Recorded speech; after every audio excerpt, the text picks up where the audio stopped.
Way 13-18 remain in the first half. Kennesaw State trails by 4. Gardner-Webb has the basketball. They'll go long, and KSU will pick off the inbound pass but knock it out of bounds. It'll stay with the running Bulldogs. Good job there by Chelsea Farrar, who checked in the last media timeout. Lisa Capellan also back in for Kennesaw State. Good job by Chelsea of getting back to knock that ball out of bounds. Also into the game is Tabby Kerner for the running Bulldogs. Our first look at her tonight. And into the game as well is number 31, Katrina Green, the 6'3 freshman. And the turnover by the running Bulldogs gives it back to the Owls, and they're quick back the other way. The head and shoulder fake, it's into the middle. And the Owls, again, with some sloppy ball handling, and this one just downright ugly. There were 3 turnovers there in the span of about, 4 seconds? Very easily. Could have called 3 turnovers. I'm sure they'll only be statted with 1, but either way, not the best transition down the court there for Kennesaw State. So handling the ball out top is Brianna Dillard, and she is their most significant three-point threat. About a 55% three-point shooter out there. That one goes out of bounds, and it's a turnover, and KSU will get it. Yeah, Dillard on the season, 10 of 18 from beyond the arc. Monique Hudson can also stroke it from long range, 10 of 22, 45%. Not bad. But right now, Monique is on the bench, if I'm not mistaken. She's the one that has 2 fouls. No, Dominique's got the 2. Dominique, yeah, Monique is good. She none. In fact, this has been a very low fouling game. Each team with 2 team fouls. It's not been a very foul-laden contest in that respect. And as a result of that, and that if it's not a travel, I'll be very surprised. It will be a travel on Angie Smith. She thought Capellan was going to either cut to the rim with her or step back. And when neither movement happened, she ended up having to eat the ball and turn it over. Vaitkute checks back in for the running Bulldogs, so you know where this next offensive possession is going to go. But I was about to say, we've only got 14 fouls aggregately in the game here, and that's why this game has moved along so quickly. Just about 12 minutes remaining in the first half, and for those of you who have never joined us before, first of all, we're glad to have you with us.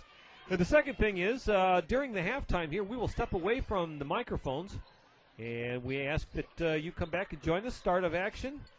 In the second half, it gives an opportunity for our camera crew to step away, get something to drink, and compress the video data that you're now enjoying.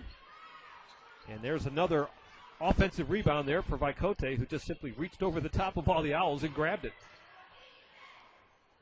8-foot baseline jump shot, no good, and quickly away with the rebound is Chelsea Farrar. Good job by Chelsea being there on the backside to get the rebound. Out top, back into the middle, and that one off the forehead of Gideon. Just wasn't prepared to accept the pass. Good idea. Well, they did announce where the World Cup was going to be held in 2018 and 2022. Maybe that was a tribute. I doubt it, but I like where your head's at there. Foul line, extended jump shot won't go. Kennesaw State secures the rebound, and another good rebound by Gideon. But Gideon's got some athleticism for her size. Gideon 4 rebounds so far. Now Vaikute's got to pick up a foul. Lisa Capellan was the one who was fouled, and it'll be Vaikute's first. This one a no-brainer. It'll be the team's third, and that takes us to the under 12-minute media timeout. I will say Vaitkute has actually fouled out of a game once before already this season in 6 games that the running Bulldogs have played. You look at their schedule so far that they've played. Wofford. Got a win at Wofford. Any win you get on the road is a good win, and that's a rivalry game for them because Wofford and Gardner-Webb are separated by about 10 miles of interstate and 20 miles of nothing. Monterey College, a big win at home to start the home schedule. That's been their only home game so far this year. And a convincing win at that. Yeah. Then they played at Appalachian State and lost by 30. That's one they would have liked to have back. But then they went on the road. They were most recently on the road in Norman, Oklahoma, in a tournament hosted by the Oklahoma Sooners. They lost to Prairie View 65-58, and actually performed pretty well against number 10 Oklahoma. Only lost that game by 9, 84-75, and then got a big win over Texas El Paso, 82-54. Texas Pan American, right? Texas Pan American, excuse me. Yeah, but you're right, they're acquitting at Oklahoma against the Sooners, who were nationally ranked at the time. Yes. A very respectable showing. I mean, I know they wanted to win, but a respectable showing. Just a 9-point loss. They've been in against some tough customers, but so has Kennesaw State. Having played Clemson, Alabama State, Georgia Tech, Florida Atlantic, and Miami of Florida. Of course, that Miami of Florida game was a complete debacle for KSU. Yeah, Coach Tilley was looking at the game notes earlier, and he was asking me if I included the Miami game in there, and I said, yeah, I had to. But, well, I mean, it's you have to. Part of the record, I'm afraid. Yeah. But Kennesaw State will inbound it here to resume action. You're in the first half down by 4, 13-9. Kennesaw State brings Brandy Jones into the game, and almost a turnover. KSU sweeps it back up, and also joining is Taylor Mills on the floor, the 5'5 freshman guard. It's a good rebound there off the missed three-pointer, but Kennesaw State again driving in, and Lisa Capellan seems to be matching up very well with Vaitkute.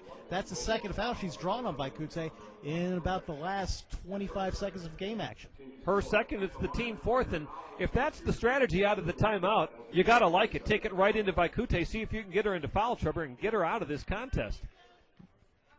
So this will be Capellan. She is just 3 for 8 on the year from the free throw line. It's been a young season for her in that respect, but she cans that one with confidence. The thing about Gardner-Webb, even though 6'6 Vaitkute will go out, you got a couple players now. You bring in number 32, Kendra Brown, who's a 6'3 freshman forward. Didn't see the other number that come in. Might have been Katrina Green. She's 6'2". They can replace height with height. Second one is good, and the other person into the game was number 43, Brenna Winkler. Yeah, she's 6'1", so again, height for height. Wow, they got some size on this team, that's for sure. So it'll be Kennesaw State's quickness against basically the interior strength of the running Bulldogs here. Jump shot's no good, and look at Gideon, perfect position to secure that defensive rebound, and we come the other way. That's 5 rebounds now for Symmetria Gideon in the first 9 minutes and 40 seconds of action. And as dominant as Vaitkute was, the Owls only down by 2. The turnaround jump shot rattles around. It won't go down. I want to make sure. Kennesaw State is right when I was going to say, please do not pick up the cheap foul 90 feet from the other basket, and that's exactly what they do.